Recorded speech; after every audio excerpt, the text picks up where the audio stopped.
ചാലക്കുടിയിലെ റിട്ടയേർഡ് വനംവകുപ്പ് ഉദ്യോഗസ്ഥന്റെ കൊലപാതകത്തിൽ പ്രതി പിടിയിൽ. അസം ഗുവാഹത്തി സ്വദേശി ബാറുൽ ഇസ്ലാമാണ് പിടിയിലായത്. പണമിടപാട് തർക്കമാണ് കല്ലേറ്റുകര സ്വദേശി സെയ്ദിന്റെ കൊലപാതകത്തിൽ കലാശിച്ചത്.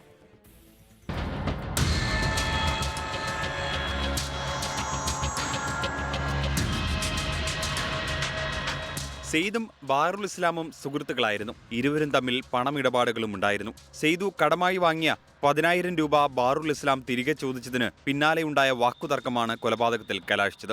ഇക്കഴിഞ്ഞ തിങ്കളാഴ്ചയായിരുന്നു സംഭവം. കല്ലേറ്റുംകരയിൽ നിന്ന് ചാലക്കുടിയിലെത്തിയ ഇരുവരും മദ്യപിക്കുന്നതിനിടെയാണ് തർക്കമുണ്ടായത്. ഇതിനിടെ ബാറുൽ ഇസ്ലാം സെയ്ദിനെ ആക്രമിച്ച് പരിക്കേൽപ്പിക്കുകയായിരുന്നു. തലക്കേറ്റ പരിക്കാണ് മരണകാരണം. സംഭവത്തിന് ശേഷം പ്രതി ഒളിവിൽ പോയി. സെയ്ദിന്റെ ഫോൺ നമ്പർ കേന്ദ്രീകരിച്ച് നടത്തിയ അന്വേഷണത്തിലാണ് പ്രതി പിടിയിലായത്. 24 തൃശൂർ.